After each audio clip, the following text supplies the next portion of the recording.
Parks Commission, November 3rd, 2022 at 6 p.m.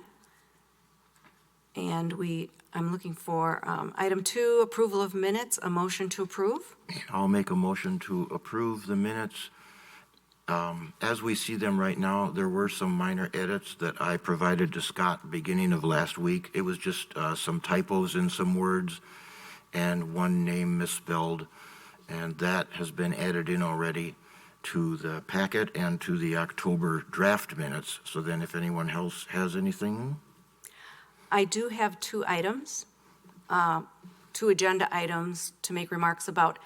Both of them are on page 4 of 56 of the packet. In 5B, there's a sort of in the middle, it says staff has reviewed the fencing and gates portion of this project, period. Then the next sentence says Parks is satisfied, and I'd like that changed to staff is satisfied. And then the following sentence starts out, additionally, Parks, and I'd like to strike that and instead have the word staff. And that's it for 5B. And then in 6A, after the first paragraph, there's 2 sentences that were part of our original agenda comments that aren't really germane to the minutes. It starts out, as you review the attached park and open space plan info, and it goes down and ends, Common Council for action on November 22nd. Those should just be removed. So those are mine. So the as you reviewed, and then the Scott Endel will be drafting paragraphs, those 2 paragraphs? Yes, because both of those were just communications to us Right. from prior to the meeting. So the first part that we're leaving in, the very first sentence, Scott Endel reported, Mm-hmm. then that goes, Stoner Prairie is classified as a neighborhood park, that could stay in. Yeah, Then after discussion, okay. moved along, and so then all the rest of that stays. So it's just like the middle 2 sentences. Okay.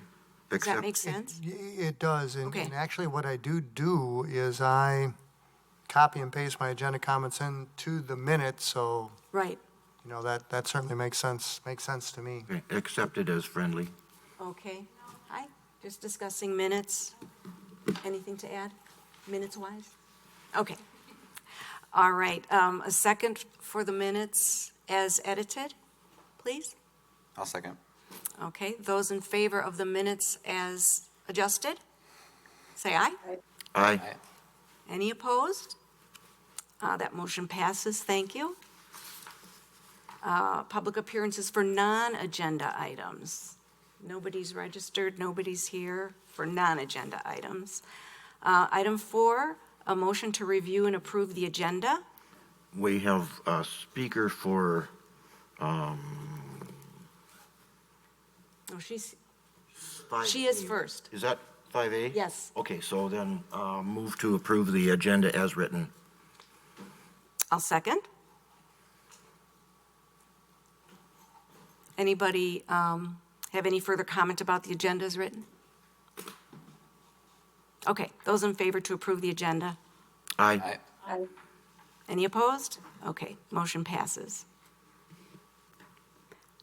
Now, item 5A, the 2023 Madison Heart Walk, Sunita Murthy, who is attending, and Scott will give us some info to start. Thank you, Sue, and certainly welcome Sunita to the Park Commission. And typically what we do for new annual events in the parks is I ask the groups to come forward and present what they're looking to do. And I guess I really see it as two opportunities, certainly an opportunity to promote your event, but certainly an opportunity for the Park Commission to ask any questions that they may have.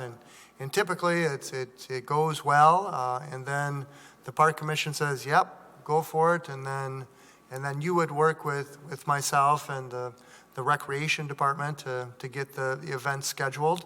And then just as a reminder, for all of our annual events, what we do allow, if the group stays on the same day and the same weekend, then they're able to continue with their event, and they can actually reserve the shelter prior to the start of the year 2023, so that they can plan and all of those kinds of things. So this would certainly be one of those potential events, and as long as the event stays the same, then we don't ask the group to come back year after year.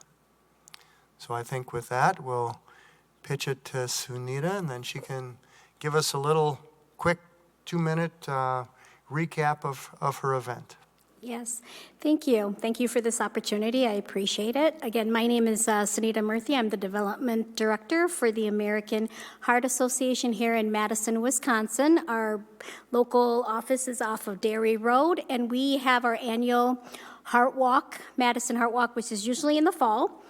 And I'm very excited to be bringing this forward to you for the committee because I do really like the McKee Farms, and that's kind of my hope that we are able to hold it this year at the park there. We're celebrating our 100th anniversary with the American Heart Association. We've rated as 4th on the charitable navigation as one of the best charities. And our event here, the Heart Walk, is our largest revenue. We just had it on October 8th at Warner Park, and there were about 300-400 participants. We generally follow, of course, all the park permits, all the regulations, having parking restrictions, and wherever it's necessary to make sure the event is safe for all participants and vendors that come along as well. I have visited McKee Farms, and I like the shelter area, and I think it would be a great event. We start planning now, so usually we'd like to have our date as soon as possible and then just kind of go forward from there and follow all the regulations. Any questions, please? Any questions? No questions from our remote audience. I just want to say thank you for considering Fitchburg this time around. Well, thank you. I think that's wonderful. So there are no questions. We should do a vote to approve. Do we have a motion to approve? Did you want a vote of approval? Okay. I can move to approve, and I'm looking for a second. Okay. Those in favor of the 2023 Madison Heart Walk in Fitchburg this year, say aye. Aye. Any opposed? Aye. None opposed? The motion passes. Thank you very much. Thank you very much. We'll be in touch. Okay, thank you. You're welcome. All right, 5B, our preliminary plat request, PP-2480-22, request by Phil Sveem, agent for Lands LCC, Fitchburg Lands LCC, to approve a preliminary plat to replat outlots to create 297 parcels, including 278 buildable lots on property associated with Terra Vesa off Lacey Road. I have that straight. So we would need a motion to approve. I move approval of the preliminary plat request PPP-2480-22. Do we have a second? Second. Okay. Any discussion? And Scott? And in this, as Terra Vesa continues to develop, they bring in portions of their development as time goes along. And what I wanted to do, it is difficult to kind of read the map, if you would, that they've got included in this preliminary plat. So what I did include in your packet, it is page, and as you recall, when Terra Vesa first came in to the Park Commission, we talked about a land use plan and where the park properties would be located. In this plat, really is in the, I did include the Terra Vesa Park Master Plan. This plat is generally in this area. And all of the parklands that they identified originally are the same. In this plat, there may be one, I think this one, that might be a little bit larger. Which one is the, It's it's this on one. page 16 of 56? Yeah, it's kind of hatched there. That might be a little bit larger, but generally, the land use plan that was submitted or that we discussed originally is the same as they submitted in their plat. So Scott, I just didn't see which one you were running the cursor on. I think it's this one, right, on Parsnip? Up. Oh, I see, it's not marked green No, right no, it's now. just- It's it's to the just left of hatched. the retention pond. It's just hatched. Yeah, so it's, and like I say, I could, It's in that top right corner of the, on page 16. you know, you can kind of, this plat, well, here, this, can you, I don't know, it's really hard, but the, you know, to the south, down here, this is all the Egg Park. And what they're doing is up in the northern portion, up here. Where you can, the park is in here. It's just really hard to, to see it, if you would. But I will say that it is similar to the land use plan that was approved by the Parks Commission. It looks like I was able to zoom in and find it. It looks like it's about half of that block, which is about the same as what it. So which chart, can you look there? Where is Scott? I am confused. The plat is generally in this area here, Julia, Oh, this one? as far as what I can see. So that here. one is a park? What's that? What is that? That Yeah. little hashed area wasn't ever discussed as a park, as that I recall, but Yeah. what you're saying is now it would be a park? Yep. Okay. It could in theory be a park. That's correct. I see, and when you look closely underneath the hash, it says playground. Yeah, that one. Oh, And it just was not part of the discussion that I remember from the past. And what we'll do is when they bring in the final plat, we'll get more details and ideas on what those park spaces will be. But generally, you know, it runs consistent with, as I mentioned, the Terra Vista Park plan that we've got here. okay. Please. Okay, I have a couple of questions. Sure. I don't recall that we have seen that plat, before, because this is kind of something new that we are doing recently about bringing all this plat here to parks. Second, I think, I don't know what we are voting here because we don't have, we are approving this plat and the information that is included is complete information or is? Well, and if I might, Julia, you're exactly right, that these types of things generally don't come back to the Park Commission. But I felt that, at the end of the day, it's good to keep the Park Commission informed on what's going on and those kinds of things. So you're right, in the past, this preliminary plat wouldn't even come to the Park Commission, so. But I just wanted, just so the Park Commission is aware of what they're working on next, and that it is consistent with what the Park Commission has approved. Sure. Do you know how big is this playground, this area? Do we have any idea how big is? This one over here? Yeah. Yep. Where is that? 11,662 square feet. Where did you see that, Chris, in the? See, well, in Chris's experience with reading the plats. I just happened to be zoomed in the right spot at the right time. It's Outlot 82 on page 12. If you zoom in, And then it gives you the area of the park. Oh, where is, oh, this is, See, and I think, Speaks to your expertise, Chris.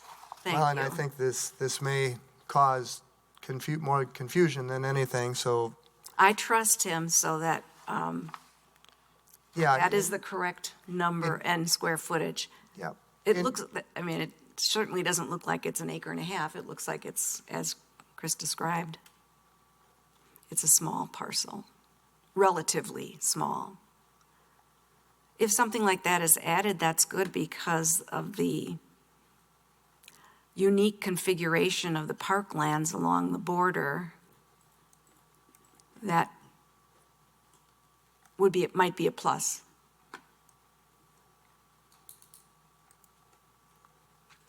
11,000 something feet out of 43,560, makes it about a quarter acre, isn't it?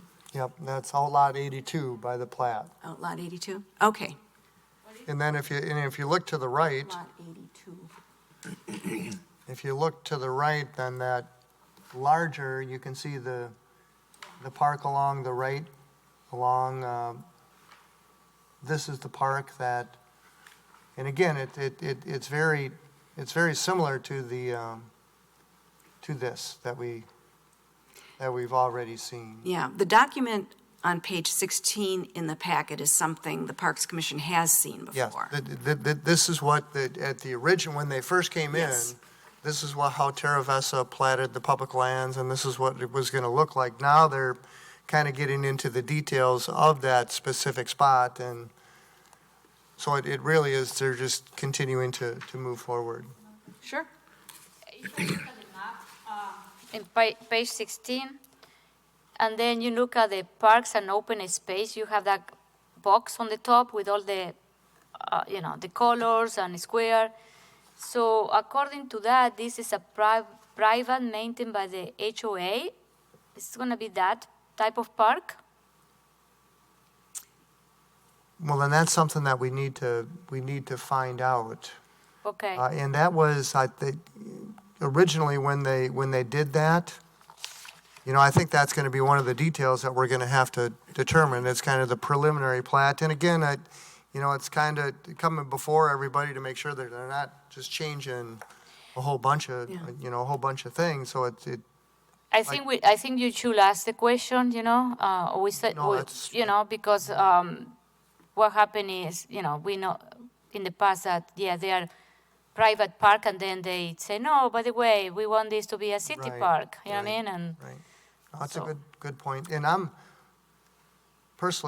interested in what their thoughts are in this green, this green corridor that goes diagonal through there, what their thoughts are with that. Sue? Yes, Patrick. Go ahead.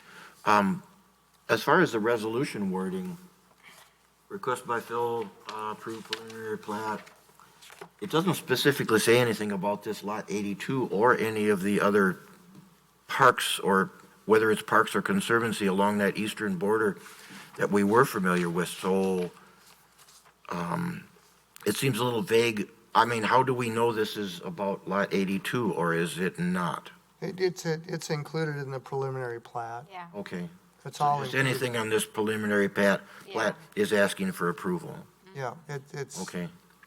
And as far as this Lot 82, which, as Julia is saying, we haven't seen that one before. This looks like they've maybe added in a pocket park like Crescent Crossing has. Which would be good. Yeah. Yeah. And, I also appreciate Julia asking that question because this document on page 16 is what we saw, that Lot 82 was always designated the way we're looking at it now. And then, of course, there's several more as you veer south or down towards the page. So there's 1, 2, 3, 4, 5, maybe 6 more. So Oh, yeah. Oh. I you have see to that. find out about, the question pertains to all of those. Are Right. those remaining HOA control or what? Right. I agree. So page 16 there, that our page 16 right now does have this marked as playground. Has that always been there? Yeah, Okay. Because this document hasn't changed, right? Yeah, this was the original one that we Okay, looked at, and I guess it was all. or that we approved. yeah, Can I ask a question? sure, please. So it goes to Plan Commission, maybe we can send it to Plan Commission with Parks has some question, that we want to clarify. If this is still, this is gonna be this is a small park or pocket park or whatever they That all are lot 82? are gonna be maintained by the HOA or it's going to be, I think that was all lot 82, right? I could include that in the comments, yeah. Just clarification, and it might be a question to Phil, too. This would seem then to be a preliminary approval for the two larger eastern border parks or conservancies, whatever they are, as well, at the same time? I believe so, yes. Because this Yep. kind of looks like this is the whole rest of Terra Vesta. It is that corner of it, yep. Northeast corner there. Yeah, and I think everything to the south and all the way over to the east has already been approved and is either built or in progress. Right, and again, this is probably phase, 3 or 4 of the development, so they, Probably. they kind of put it out conceptually, but now it's getting a little bit to the next step of preliminary plat and then final plat Yeah, and those kinds of things, probably getting ready for roads and construction next year. right. Okay, So we have a motion and a second to approve this, and then Scott, you have the list of, clarify those. to sections. clarify, so we're approving it with clarifications. Does that sound right? Okay, all right. Those in favor to approve, say aye. Aye. Any opposed? Thank you. Motion passes. Very good. 5C, Resolution R 203-22, approval of reclassifying of Stoner Prairie Park from neighborhood park to area park. Scott, do you have? Yep, and this was part of the discussion that we did have last month, which is, and what I wanted to do is I wanted to make sure to put in the resolution, the whereas clause that the Park Commission, recognized and identified that this classification change from neighborhood to area park seemed to make sense. So the Park Commission did approve that last month. So now what I did then is I drafted the resolution, which included that whereas clause, and now it's coming back to the Park Commission. And then it'll be approved or reviewed and hopefully approved on the 22nd of November. I'm trying to get to the resolution here. Yeah, it's page 39 of 56. The Park Commission recommended reclassification of Stoner Prairie Park from neighborhood to area. So I wanted to make sure that I was approved to do that before I did it, so. Before we discuss, we need to move the Oh, first and a resolution. second, yes. oh, that's right. Uh-huh. So, okay. Go ahead. So I move approval of Resolution R-203-22, approval of the reclassifying of a Stony Prairie Park from neighborhood park to area park. Do we have a second? I'll second. Thank you. Thank you, Julia. Well, any questions? And then, and this is just kind of formalizing and finalizing that process. And once this is approved, then I'll put that neighborhood meeting together and go out and share with the neighbors what we're working on. I have a couple of questions. Go right ahead. Okay, so we need to understand that when we are talking about an area park, okay, it means that it's open to more residents, okay? So one of my concerns is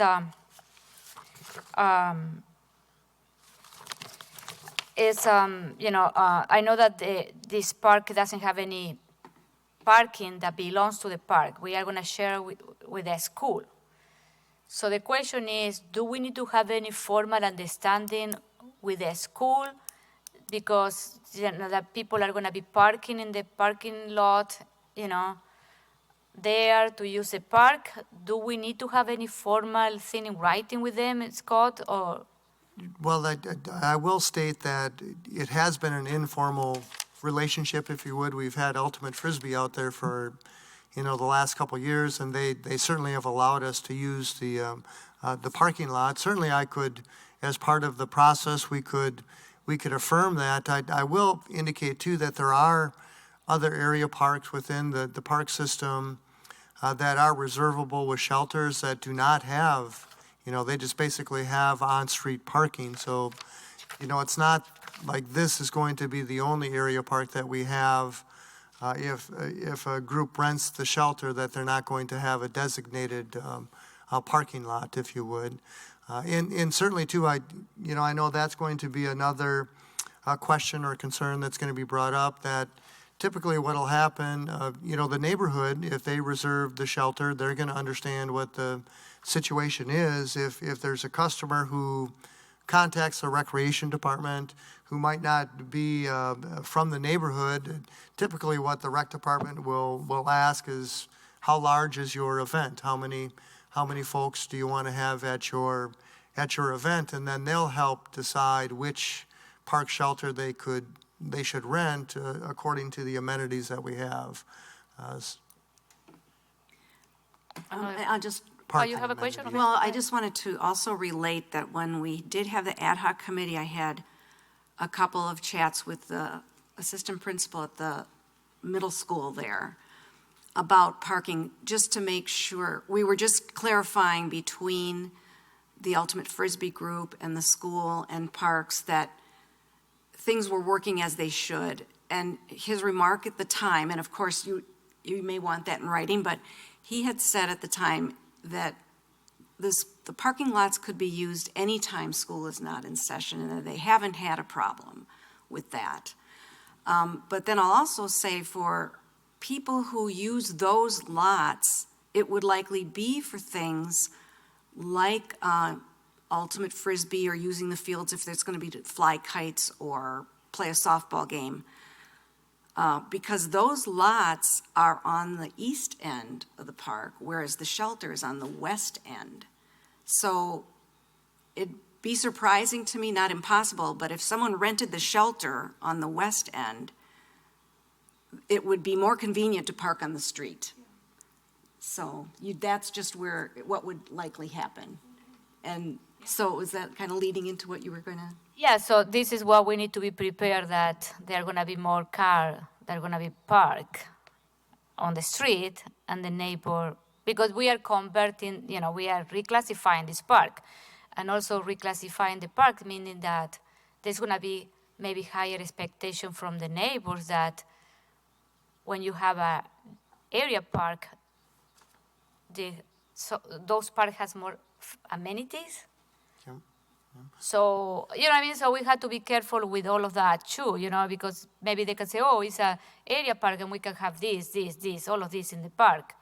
And, the budget that we have is very tight. So, so this is a comment that we need to clarify in the meeting too. I don't have any problem in the reclassification, but it's about expectations. Well, and again, Julia, the classification of an area park is, in my opinion, is the best for the community, and that'll help me when we have the meeting with the neighbors to set the expectations that this is classified as an area park, and these are the types of amenities and activities and functions of an area park. So that's going to be helpful for me when I talk to the groups. So the use is already, to some degree, being discussed and determined. Go ahead. Also, on page 24 in the packet, in this, item 29, it mentioned the Stony Prairie Park. I assume this is a park, is under neighborhood park, so maybe you need to change this also in this guide, okay? Oh, yeah, oh, yeah. when Okay, we- you need yep, to change it yep. because it's, Yep, and I just provided that information as a clarification that it's currently classified as a neighborhood park. Any other questions or comments? Patrick? I'm feeling that if the ultimate frisbee has been there, I guess in evenings or whenever it is, and most large parties would probably be either in a weekday evening or on a weekend, which should not conflict with the school hours. If someone does want to park in the parking lot in the school, I would much rather use the existing street parking and, if necessary, the parking lot of the school rather than considering and adding any parking into this park. Like Scott says, I guess other parks don't, or other area parks don't necessarily have And I would, parking inside. and I would anticipate that the groups that are going to be renting this shelter are going to be neighborhood, groups that are from the neighborhood. I don't know the likelihood of someone outside of the neighborhood wanting to rent this as a park shelter, to be honest with you. Once we have a shelter, that might be more desirable, but yeah, hopefully they would be right in the area in walking distance. So, Scott, when you say from the neighborhood, I'm perceiving that to mean the neighborhoods included in the area. The area, right. Yeah, right. because, the one that comes to mind most is Crescent Crossing, where they don't have much for a yard at all. And they do have some dedicated space right near their homes, but they're just 2 or 3 blocks away from this, and that's where I think reserving the shelter might suit their purposes quite well. Any other comments or questions? All right. We have our motion and second. Those in favor of Resolution R 203-22, say aye. Aye. Any opposed? That motion passes. 5D, Resolution R 212-22, authorizing city attorney to petition Dane County Circuit Court to vacate parkland dedication of Lot 20 of the second edition to Fitchburg Research Park, City of Fitchburg, Dane County, Wisconsin. A motion to approve? I'll move to approve. A second? second, Okay. Scott? And this is the parcel adjacent to, between Fish Hatchery and the library. And it's really been kind of, I believe, not targeted, but discussed as a potential location for the new fire station, our new police station, excuse me. But it is currently platted as parkland. So in order to create the police department, Valerie, the city attorney, would need to petition the circuit court to get that changed. So what this resolution is doing is giving the park commission, your approval of Valerie seeking that petition with the circuit court. There's, not a guarantee that the circuit court will do this, but this is basically a resolution giving your recommendation approval to have the city attorney petition the circuit court. Okay. Any questions? Patrick? One comment and then a question. This, I remember, was briefly reviewed by the Fitchburg Dog Park advocates as one of 7 potential sites. We looked at this one and several others and passed on this one because it was close to, a busy section of Fish Hatchery Road, a busy intersection of Fish Hatchery and Lacey Road, and then Lacey is fairly busy as well. So it did not work out for a dog park, but it does seem very ideal for a police station to be there on main roads like this. And then my question, I don't know how this got dedicated as a park in the first place, if this was necessary land that was contributed like, I don't know, from the Fitchburg Center or Permega or whoever like that, does it need to be replaced with some land somewhere? No, this was when the Fitchburg Research Park, that whole complex, Research Center? Fitchburg Research, The Fitchburg, yeah, the whole Agora and that whole, Yeah. all those lands were, what do I want to say, kind of decided on what all of those lands would be. So that's how it became a parkland. It wasn't through a development or anything like that. It was their idea of what their entire development would look like. So there wasn't any parkland Okay. dedication. It was just that they designated that space as potential yeah, so just offered and for dedicated as a park. for park. Well, in their planning, they thought it would be a good location for a park space. Okay, Julia has some background and comment. Yeah, so my understanding that this parcel was donated by Promega, Yeah, so to develop a park. And I remember that, this is what I want to ask Scott. One of my recollection it was that the city was planning to talk to Promega first to determine if they are okay that we can use this.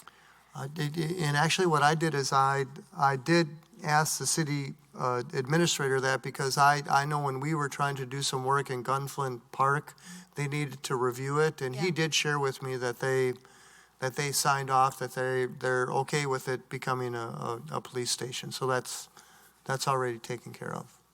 So Pro-Megan has given their approvals? Yep. But I do have, going back to Patrick's question, was this land dedicated as a park as a requirement for any part of the research, the entire research? I don't believe so. I don't believe so. Like I say, I think when they purchased the property, they platted it, and there's I don't know if there's residential development in there. I think this is No. their property, Oh. and this is their land use plan, and their land use plan. And what I've got a copy of that I can. Can you request, that, can we move this, but this is a question that Park Commission has for Plan Commission? Because I think that, that. Yeah, because what Parks mentioned is a valid question, but you are not sure about this, so I think we need to Well, and know maybe- if that one is right. the case. Okay, Yeah, okay. so- Someone has I to. can find out that. And I certainly understand where you're going, but like I say, I think this was their holding, and then they kind of land used it, and it was for park purposes. It wasn't a development that they had a requirement to We don't know. put in Yeah, parkland dedication or anything. Yeah, we like should that. just know for sure before it goes beyond. Yeah, I even- think the interest is there for the Plan Commission, whether it's the city attorney that has to look it up or someone else within this building should just tell us that. Not us, this body will have approved it, but that answer should be ready for the Plan Commission when they see I'll it. just ask for a clarification. Thank you. You're In other situations, even developments can overdevelop or overdedicate parkland. Right. The Addison apartment over-dedicated, and they did choose to take something back later, but they over-dedicated park space. So this may have been, like Scott is describing, they just said, all of this is park, all the center and over here and such. We'll Yeah. just call it all park from the beginning. Okay, I have another question. go ahead. Have the city done this in the past? How difficult is to remove, a piece of park land from the inventory? Have we done that in the past within the parcel? Do you remember? And I don't, no, not that I'm aware of, and I So we I are don't going to believe set a this is- precedent here if we do this too. I can check, but I don't believe it's part of our parkland inventory, to be honest with you. I think the one case that I can think of was the Nine Springs Park, the part of it right on the west side of Fitch Hatchery, to put the pedestrian bridge that circled out over the creek. Didn't have to be undedicated from Nine Springs Park by order of a court? And then there was this thing about I think it was also connected to that, where way in the past, there was some legal agreement, and all the entities dissolved and didn't exist, so a court had to agree, yes, you can take a part of Nine Springs Park and make it part of the walkway for along Fish Hatchery. Because So, I the mean, original deed restriction was Yeah. that it must always be a golf course, and we were changing a piece of it to a pedestrian bridge. and I don't remember exactly if I'm getting this clear, but it may have been involving lighting, because Nine Springs Park was dedicated as never having lighting, but this was going to have street lighting. So it was either giving the land to the fish hatchery right away, or allowing lighting on it, or something like that, but it had to go to court. Right. Okay, So there's some kind of precedent. yeah, but Scott is going to straighten it all out for us. The story. Okay, so any other questions or comments? Ready to vote? Thank you, you guys. Those in favor of Resolution R-2212-22, say aye. Aye. Any opposed? The motion passes. 6A, discussion items, the Terra Vesa Egg Park update. Scott? Yep, and I did include in your packet, the Egg Park Design Group is having a meeting, a public meeting right here in the council chambers on the 10th of November at 5:30. That's why I wanted to make sure that you're all aware of that. Yes, go ahead. Scott, do we know exactly how much is the budget for this ag park? Yep, there's 250,000 Okay. the next 2 years for Okay. implementation in the CIP. 250? Each year, yeah. And from where is coming the money? Parkland dedication. Okay. Yep. So there is a $500,000 budget. Okay. And then if there's nothing, I'll Just move to the. continue on to Sure. item 7, all the Yep, communication items. the Eagle Scout project is completed, and certainly a big thanks to Alex and the Eagle Scout group that put the shed together. I did send a video, and I apologize for the comments that I had, but I thought it was cool when I saw it, so It's very nice. yes, it really is. The McGaw Park playground is installed, which was, we didn't quite know. We knew it was going to be a push on whether or not we could get it installed this year just because of supply chain. So that's installed. Yes, it's all done and available. Yeah, saw there's it the been other day. kids on there. I will, well, and actually I did also include in a future agenda item, the Hillside Heights playground. That was another playground that was approved for 2023 or 2, and that is currently, they're looking to get that installed next week. So we lucked out with the two playground structures for 2022. The Hugo James. Scott, second, do you have that under future agenda item on our? Yeah, right. Yeah, but not on the minute. No, Not on the agenda. It'll just be a communication, so I Okay, kind of double told you, I guess. okay. Hugo Jamestown, the wing fences are taken down. The outfield fence still remains. They haven't had a chance to get that yet. Go ahead. Question. This is being done by the Parks crew? Correct. Okay. How are they removing the posts? Are they pulling them out so they can be reused? They're hopefully not cutting them off so that they are scrap metal? I don't know how they're doing it. I'm sure they're not cutting them off and leaving the post in the ground. Well, at McGaw Park at the north field, the posts were just cut off slightly below the surface, which turned all the old posts into scrap metal. I mean, they were old posts, the fences all being replaced. Right. But hopefully not the same tactic on this fairly recently new fence.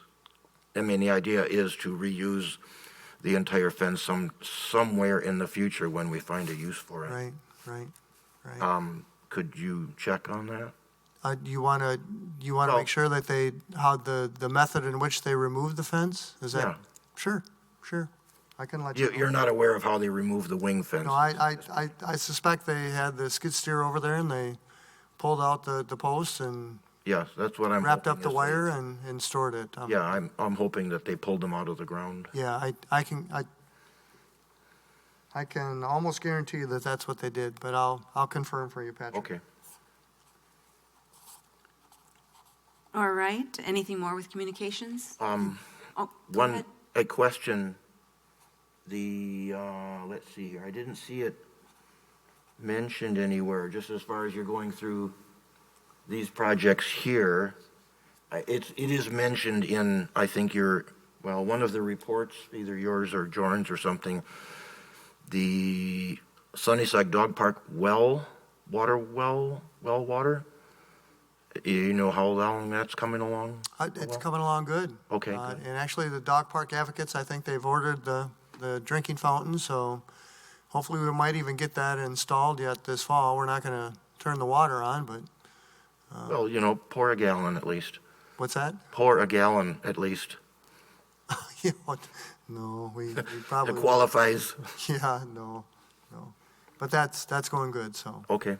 I did want to, one item I didn't have on here is the city budget for 2023 has been approved.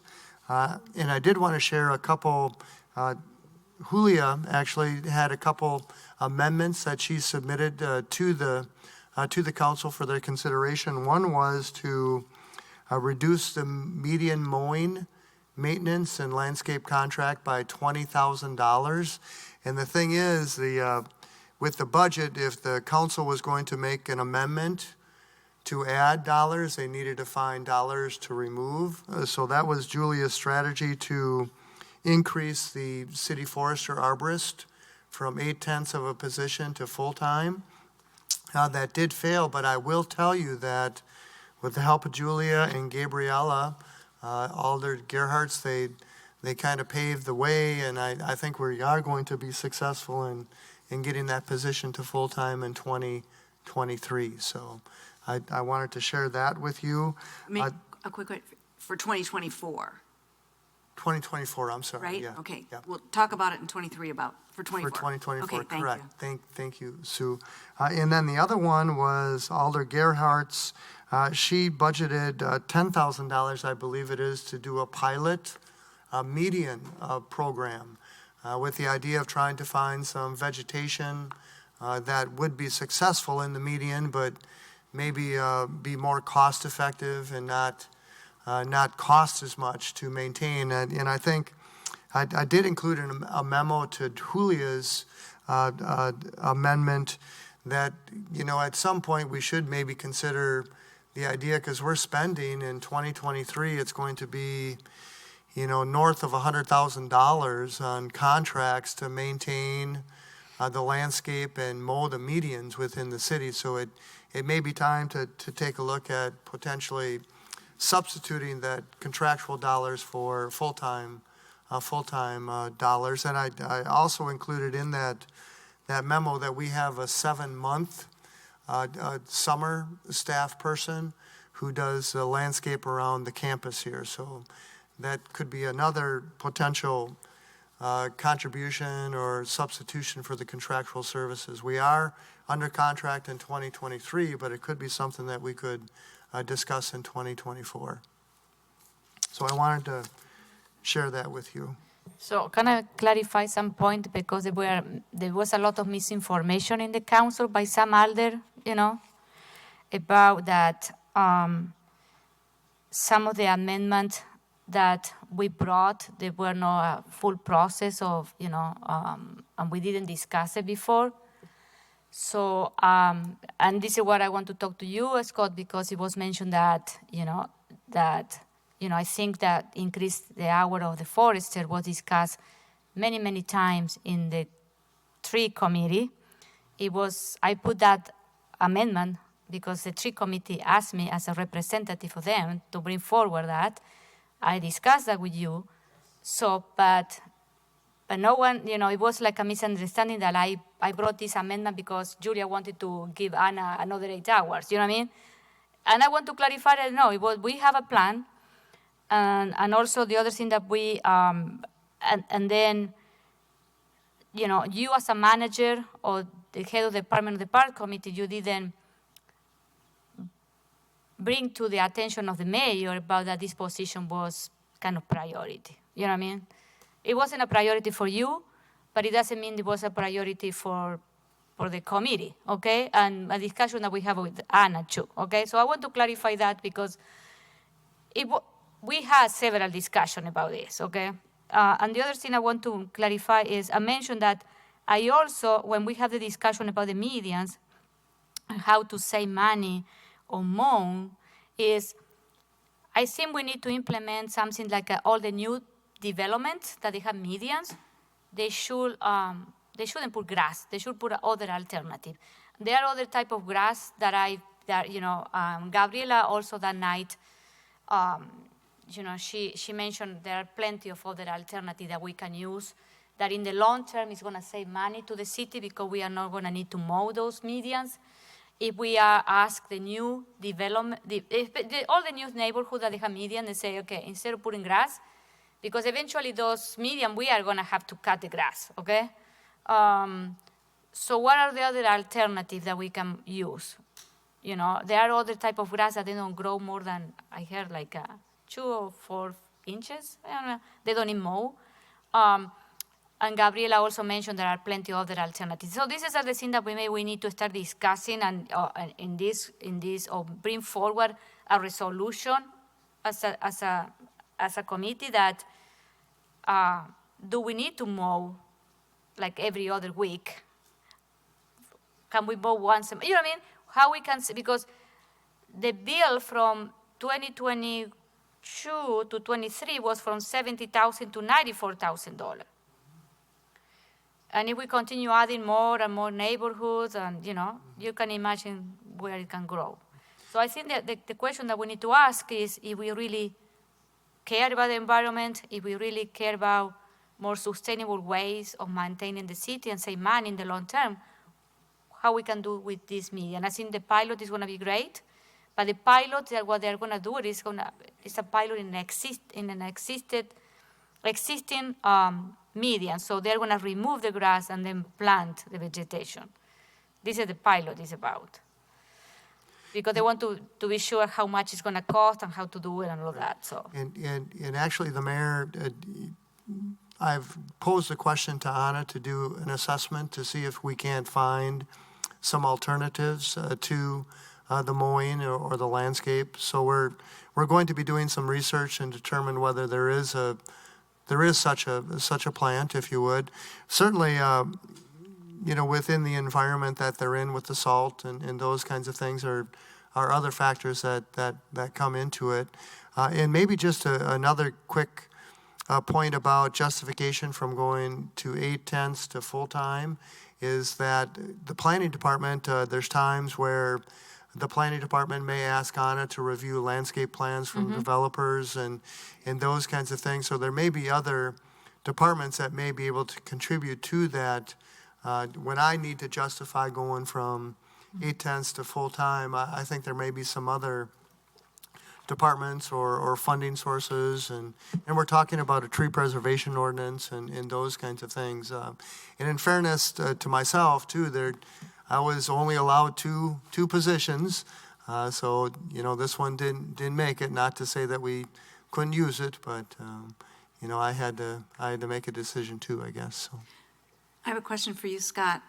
Hasn't all along the forester had to look at the new developers' plats and work with them regarding tree species? I think that's true. I think that is in the job description, but the capacity, the volume of that has increased. So I think that, along with that should be included in the discussion, that there's certainly more developments along with the goal of 30% canopy and those kinds of things. So I think there's different things that have kind of come to fruition here that's going to help justify that. And in fairness too, the position went from 3 days to 4 days in 2022, so it is moving in the right direction. So Yes, please. So the other thing that we discussed during the budget night, it was that also Public Works use Anna time too a lot, because she had to plant tree around the ponds and all of that. So maybe we are discussing that for next year, for the 2024 budget, maybe we need to look at how planning department and Public Works department, they can also contribute some funding for the 8 hours additionally, because she provides service to not only to the Parks department, it also provides services to planning department and to the Public Works department too. So, that one is something that, and the other thing I want to mention that I asked some fellow alder, because some of my fellow alder didn't know how busy she is or what does she do. And I say that they need to look at our packet because, it's a page long, all the things that she does, So I think there is another, we need we need to think about how we can educate especially new council members or the council about, so what are our staff especially are doing? Because there is a misunderstanding that, she's only taking care of the tree. You know what I mean? Mm-hmm. And if we look at what she does every month, or what the recreation department does, or what, Scott does also every month, they also have like a 1-page long of all the activity that they did for the previous months. So, so that one is an education component that maybe we need to, to do in the future. Like I said, Julia, you and Gabriella did a great job of taking it to the council, and as you mentioned too, that's at the committee of the whole. It's a chance for the whole council to kind of understand what different departments are doing, and we certainly appreciate your commitment, and you're going to bat for us in front of all the other alders. So it certainly is appreciated. And like I say, I think they if they had the money, they would have done it on Wednesday. Any other questions or comments? Julia, I also would like you to know that we do appreciate you going to bat for the. Patrick, did you have something? And Julia does call me, and we go at bat together. No, we were still. I'm sorry. Yep. We moved. I guess we It was did. it was an additional communication. It was an item that additional communication about the budget, but then we have talked a little about staff reports, but I think we are ready to officially go to item 8, staff reports and updates. Any questions or comments there? Patrick, go ahead. I've marked a few things here that I wanted to catch. And in Joran's report, Parks Crew report, he does say that he's working on installing the dog park drinking fountain. I knew I saw it there somewhere. And the forestry report, I had a question. Middle of the listing, it says follow up with Dane County about planting trees in the city of Fitchburg. Do you know what that is? Does Dane County want to plant trees in Fitchburg? I think I can Okay. shed a little bit of light at the tree advisory committee. And Julia, if I'm not recalling this correctly, you can chime in too.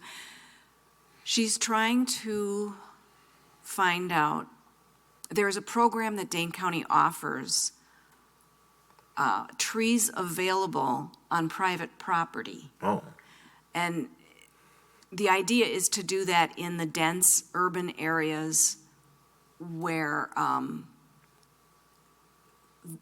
property owners, and I think the example that was given, like a large apartment complex, but it's older. They're not doing a lot with landscaping. And then in the surrounding area, if there's been a lot of construction, or it was all ash trees that died off in the streetscape, it was just a fund that might be available from Dane County to plug them in on private property. And so Anna was spending time trying to just even get to the right person to talk to. Okay, But that's ongoing. on okay, her- that sounds On interesting. her agenda. Yeah. Okay. And our packet includes the Tree Advisory Committee draft minutes. I'm not asking to correct, but I just said I am not, Jeez. He has a But question. when- He has a question. but when you two or somebody gets to it, it was He has a question about the minutes. Go right ahead. 19 trees were planted around the inclusive playground. Yes. Okay, all right, okay, good. All, that's- yeah, I they just were free spotted donated, that so, because- yeah.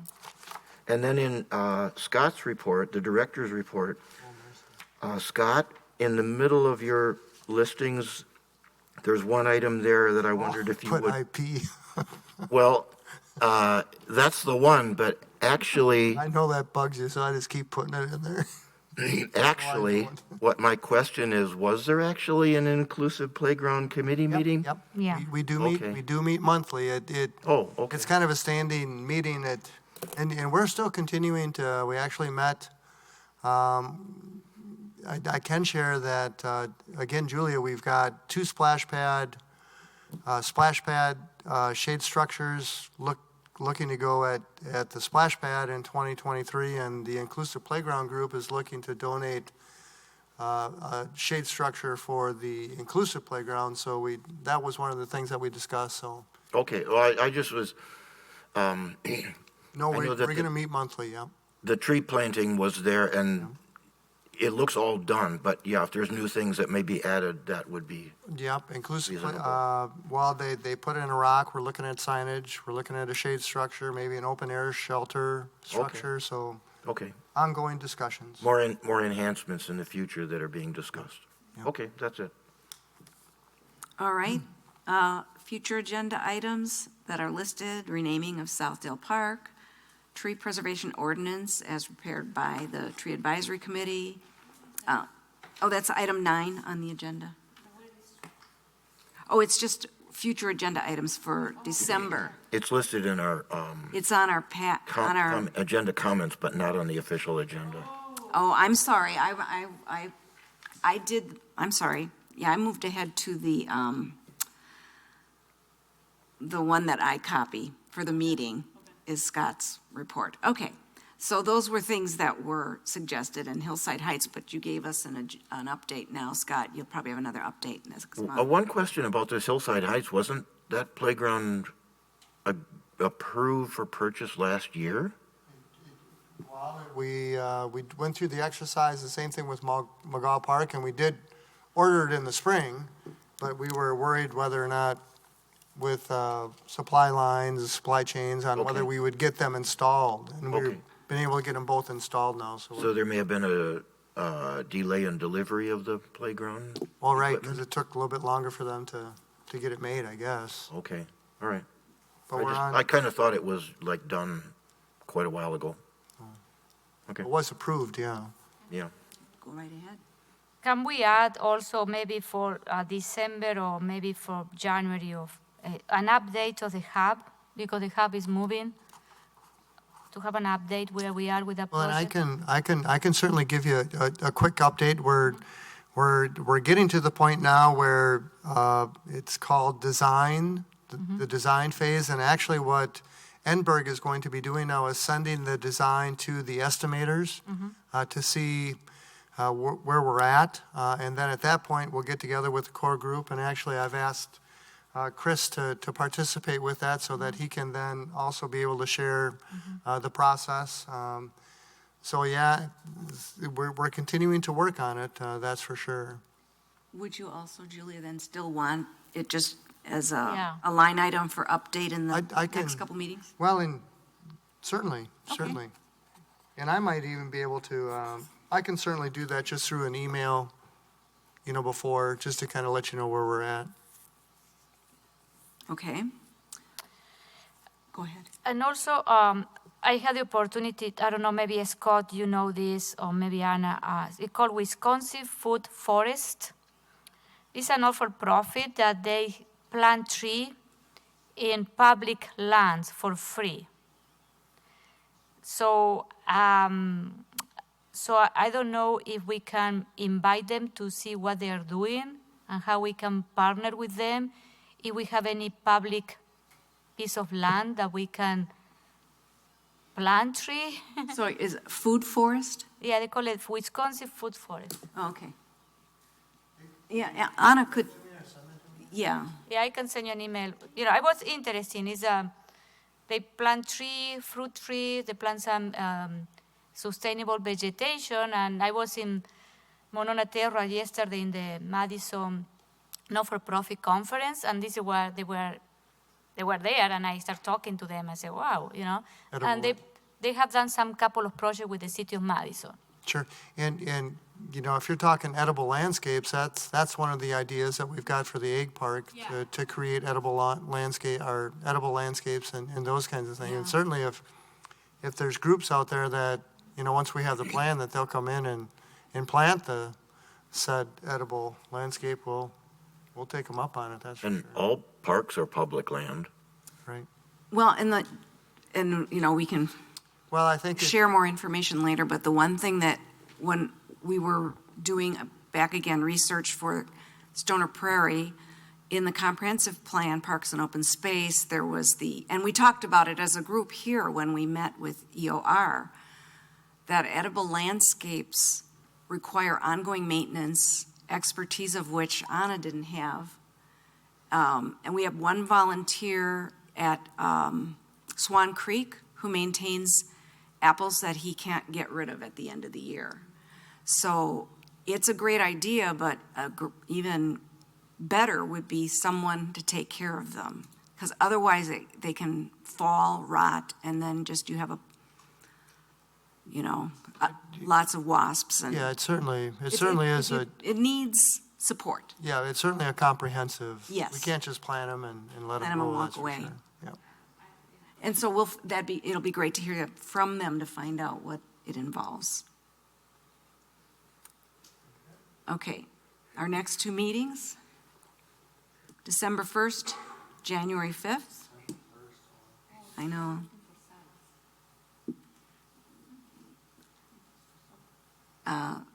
Those are our next two meetings. Any other announcements anyone would like to announce? Okay. Then our motion to adjourn. Nobody wants to adjourn? Move to adjourn. Okay. Those in favor of adjournment? I Aye. have Any 708. opposed? No. 708. I think it is.